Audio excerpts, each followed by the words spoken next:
से छुपा नहीं है। कुछ साल पहले तक जो अपने किंगफिशर स्पेशल एडिशन कैलेंडर जैसे महंगे शौकों के लिए जाना जाता था, वो आज अपने ही देश में एक वांटेड अपराधी है। तो आखिर ऐसा क्या हुआ जो इतने बरसों की कमाई दौलत एक झटके में चली गई? इसका जवाब है महंगे शौक, कुछ गलत बिजनेस डिसीजन और डेट। ज्यादातर लोग समझते हैं कि अमीर और वेल्दी होना एक ही बात है, लेकिन ऐसा है नहीं। एक अमीर इंसान और एक वेल्दी इंसान में बहुत बड़ा अंतर है। आइए एक छोटी सी कहानी से इसे समझते हैं। सचिन और नवीन दो दोस्त थे। दोनों छोटे शहर से मुंबई अपनी जॉब के लिए आए थे। दोनों को मल्टीनेशनल कंपनी में एक अच्छी जॉब मिल गई, जहां कुछ ही सालों में नवीन ने बैंक लोन से एक आलीशान फ्लैट और एक लग्जरी गाड़ी ले ली। वहीं सचिन अभी भी एक किराए के फ्लैट में रहता था।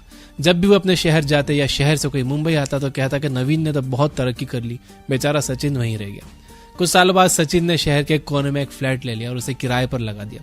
धीरे धीरे एक फ्लैट से दूसरा फ्लैट लिया और उसे रेंटल इनकम आने लगी, लेकिन खुद उसकी लाइफस्टाइल वैसी की वैसी थी। अब आप बताइए कि 1 लाख की सैलरी पाकर 1,20,000 खर्च करने वाला नवीन वेल्दी है, या ₹1,00,000 की सैलरी और 30,000 किराया पाकर 60,000 खर्च करने वाला सचिन? जी हाँ, ये साफ है कि आने वाले समय में नवीन डेट के फंदे में फंस जाएगा और सचिन फाइनेंशियल इंडिपेंडेंस के साथ अपनी लाइफ स्पेंड करेगा। आज मैं आपके लिए एक बहुत ही जरूरी टॉपिक लेकर आया हूं जिसे हम अक्सर नजरअंदाज कर देते हैं। वो है एक रिच और वेल्दी के बीच का फर्क। भले ही ये वर्ड्स दोनों एक दूसरे के सिनोनिम है, पर इनमें उतना ही फर्क है जितना सच और दिखावे में। आज के वीडियो में हम रिच और वेल्दी के बीच के फर्क को समझेंगे और जानेंगे कि आप एक वेल्दी इंसान कैसे बन सकते हो। तो आइए वीडियो शुरू करते हैं। वेल्दी होने के सही मायने। अगर आप रिच हो, इसका सीधा सा मतलब यह है कि आपके बैंक अकाउंट में एट प्रेजेंट बहुत सारा पैसा है। फिर चाहे वो आपके लाखों की सैलरी के पैकेज से हो, या आपकी विरासत में मिली प्रॉपर्टी से, या कोई आपकी लॉटरी लग गई हो, या आपने रिसेंटली लोन लिया हो, इससे कोई फर्क नहीं पड़ता। लेकिन अगर आप रिच हो तो इसका यह मतलब नहीं है कि आप वेल्दी भी होगे। अगर हम अपनी सोसाइटी की बात करें तो हमारी नजरों में वेल्दी कौन है? जिसके पास एक अच्छी लोकेलिटी में बड़ा घर हो, जिसके पास एक लग्जरी कार हो, घर में नौकर चाकर हो, घर के अंदर से ब्रांडेड कपड़े पहने एक इंसान रेबन के सनग्लासेस और एप्पल के फोन को हाथ में लेकर निकले, तब हम मानते हैं कि सामने वाला कितना वेल्दी है। इस बात से किसी को कोई मतलब नहीं कि ये सब चीजें उसकी हैं या बैंक में गिरवी रखी हुई है। अगर आप 1 लाख कमाकर 1.25 लाख खर्च करते हो और आपके सर पर कार लोन से लेकर होम लोन जैसे कई बड़े डेट हैं, तो रिच तो आप हो सकते हो, लेकिन वेल्दी नहीं। हमारे सामने ऐसे कई स्टार्स और सेलिब्रिटीज के एग्जाम्पल्स हैं जो एक जमाने में रिच हुआ करते थे। महंगी लाइफस्टाइल, बड़ी गाड़ी, बड़ा घर, वो सब था उनके पास जो हमारी सोसाइटी में वेल्दी होने का सिंबल माने जाते हैं। लेकिन जब उनसे उनका स्टारडम छिन गया तो वो दिवालिया होने के कगार पर आ गए। बल्कि कुछ सेलिब्रिटीज की डेथ तो ओल्ड एज होम में हुई है। ऐसा इसलिए क्योंकि उन्होंने हमेशा रिच होने को अपना मकसद बनाया, कभी भी वेल्दी होने के बारे में सोचा ही नहीं। वेल्दी होने का मतलब है कि आपके पास ना सिर्फ इतने पैसे हों कि आप अपनी रोजमर्रा की जरूरतों को पूरा कर सको, बल्कि आपके एसेट्स आपके लिए इतनी पैसिव इनकम जनरेट करते हो कि आपको मजबूरी में गुजारा करने के लिए कोई जॉब ना करना पड़े। वेल्दी बनने के लिए आपको एसेट्स जनरेट करने होंगे और अपने पैसों को काम पर लगाना होगा, ताकि वो आपके लिए और पैसा कमा सके और आप जब चाहे रिटायरमेंट लेकर अपनी पैसिव इनकम के साथ लाइफ एंजॉय कर सको। सिंपल शब्दों में कहूं तो अगर आपके पास अच्छा खासा नेटवर्थ है तो आप वेल्दी हो। एक बात याद रखनी जरूरी है कि वेल्दी होने का मतलब ये बिल्कुल नहीं है कि आपके पास बहुत बड़ा बंगला हो, लग्जरी गाड़ियां, लेटेस्ट गैजेट्स हो। इसका मतलब है कि आपके पास एसेट्स हो, फिर चाहे वो रियल एस्टेट के फॉर्म में हो, बिजनेस के फॉर्म में हो या शेयर्स के फॉर्म में। जैसे मान लो कि आपके महीने का खर्चा 30,000 है और आपके पास 2 लाख रुपए सेविंग्स के तौर पर रखे हैं, तो आपके पास लगभग 6 महीने का इमरजेंसी फंड है। अब अगर आप अपना पैसा कुछ इस तरह इन्वेस्ट करते हो कि आपको उससे हर महीने इतना रेवेन्यू मिलने लगे कि आपका मंथली खर्चा चल जाए, तो आप वेल्दी हो जाओगे, क्योंकि अब आपको आपके करंट लाइफस्टाइल के एक्सपेंसेस के लिए जॉब पर डिपेंड होने की जरूरत नहीं पड़ेगी। वॉरेन बफेट आज भी नेब्रास्का के अपने उसी पुराने घर में रहते हैं जिसे उन्होंने 1953 में खरीदा था। जब उनकी सक्सेस की शुरुआत हुई थी, तभी से अगर वो महंगे शौक पूरे करने लगते तो इन्वेस्टमेंट के लिए पैसे कहां से लाते?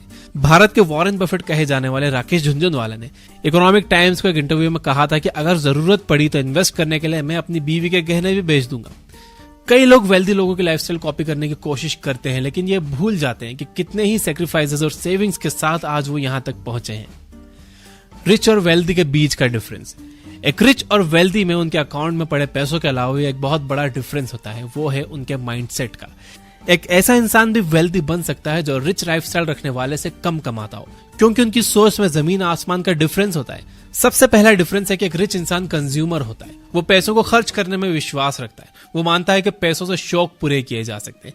वहीं एक वेल्दी माइंडसेट वाला व्यक्ति एक प्रोड्यूसर होता है, यानी वो पैसों को बचाने में और उन पैसों से और पैसा बनाने में विश्वास रखता है और फिर उसको खर्च करने में विश्वास रखता है, फिर चाहे वो इन्वेस्टमेंट हो या एसेट्स जनरेशन या बिजनेस एक्सपांशन से। एक रिच इंसान आसानी से डेट्स और क्रेडिट्स का सहारा ले लेता है। वो गुच्ची का पर्स कितना अच्छा है, भी पैसे कम है, नो प्रॉब्लम, क्रेडिट कार्ड से पे कर देते हैं। एप्पल का लेटेस्ट फोन चलो EMI पर ले लेते हैं। लेकिन एक वेल्दी माइंडसेट वाला इंसान डेट में विश्वास नहीं करता। वो तभी डेट लेता है जब उसका पर्पस क्लियर हो। वो एंजॉयमेंट के लिए, मजे के लिए, लोगों को दिखाने के लिए, चीजें खरीदने के लिए डेट्स नहीं लेता। रिच माइंडसेट आपको हमेशा डेट के बर्डन तले दबा के रखता है, इसलिए आप कभी भी रेट रेस से बाहर नहीं निकल पाते। वहीं एक वेल्दी माइंडसेट अर्ली रिटायरमेंट देकर आपको एक सुकून भरी जिंदगी दे सकता है। आप वेल्दी कैसे बन सकते हो? अब तक आप एक रिच और वेल्दी माइंडसेट के डिफरेंस को समझ चुके हो। आइए अब जरा वेल्दी होने के तरीकों पर भी गौर कर लेते हैं। वेल्दी बनने की शुरुआत करने के लिए आपको इस बात की चिंता करने की बिल्कुल जरूरत नहीं है कि आज आप कितना कमा रहे हो या आपकी सैलरी कितनी है। बस सही माइंडसेट और कुछ आसान से स्टेप्स के साथ आप खुद को वेल्दी बना सकते हो। ये 5 स्टेप्स आपकी मदद कर सकते हैं। नंबर 1, अपनी मंथली इनकम का 10 से 15% हर महीने जरूर सेव करो। वेल्दी बनने का पहला स्टेप है अपनी इनकम का कम से कम 10 से 15% अलग रख दो। इससे कोई फर्क नहीं पड़ता कि ये अमाउंट कितना छोटा है, बस आप रेगुलरली इसे फॉलो करो। चाहे कुछ भी हो जाए, आपको ये अमाउंट इस्तेमाल नहीं करना है। आप चाहो तो अपने बैंक अकाउंट में ऑटोमेटिक सेटिंग भी कर सकते हो कि एक फिक्स्ड अमाउंट हर महीने आपके सैलरी अकाउंट से सेविंग अकाउंट में ट्रांसफर हो जाए। इससे आपकी सेविंग्स भी हो जाएगी और आपको पता भी नहीं चलेगा। अगर आपको सेविंग्स में दिक्कतें आ रही हैं तो आप एक डायरी में अपने सारे एक्सपेंसेस लिखकर हर महीने सेविंग्स चैलेंज लो। देखो कि आप किन खर्चों को कम करके अपने पैसे बचा सकते हो। नंबर 2, डेट फ्री होने की शुरुआत सबसे ज्यादा इंटरेस्ट वाले डेट को खत्म करने के साथ करें।